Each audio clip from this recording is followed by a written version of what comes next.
സൃഷ്ടികളെയെല്ലാം കൈകളിലേന്തിക്കൊണ്ടുടയോൻ നിന്നാന Calvary മീതെ വീഴ്ച ഭവിച്ചോന ആദാമിൻ പേർക്കാൻ രക്ഷകനായി പാരിൻ നടുവിലുദീച്ച. ഉത്തമഗീതം 2-ാം അധ്യായം 1-ാം വാക്യം.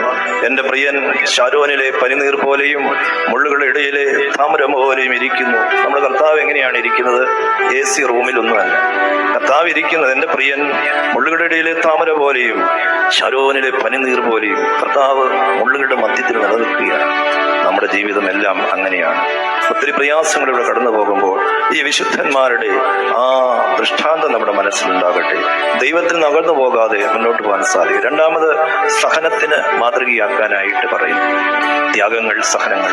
ഒരു മനുഷ്യന് ജീവിതത്തിൽ 3 തരം സഹനങ്ങളുണ്ട് എന്ന് പ്രശസ്ത മനഃശാസ്ത്രജ്ഞനായ ഫ്രോയിഡിന്റെ ഒരു പുസ്തകത്തിൽ ഞാൻ വായിക്കുന്നു.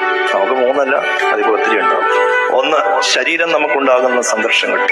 ഒരു മനുഷ്യന് ശരീരം തന്നെ അവനെ പ്രതിസന്ധിയിലാക്കും. രോഗം, പ്രയാസം, ശരീരത്തിന്റെ പ്രശ്നങ്ങൾ, മനുഷ്യൻ ശരീരം തന്നെ സംഘർഷിക്കും. 2, പ്രകൃതി മനുഷ്യനെ പ്രതിസന്ധിയിലേക്ക് കൊണ്ടുപോകാറാണ്.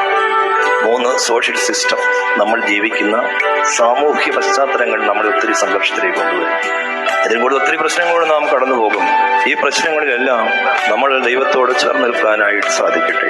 യോഹന്നാന്റെ സുവിശേഷം 16-ാം അധ്യായം 22-ാം വാക്യം. ഭൂമിയിൽ നിങ്ങൾക്ക് കഷ്ടമുണ്ട്, എന്നാൽ ഞാൻ അതിനെ ജയിച്ചിരിക്കുന്നു. എല്ലാത്തിനെയും സഹനത്തെ ജയിച്ച ക്രിസ്തു നമുക്ക് മാതൃകയായി.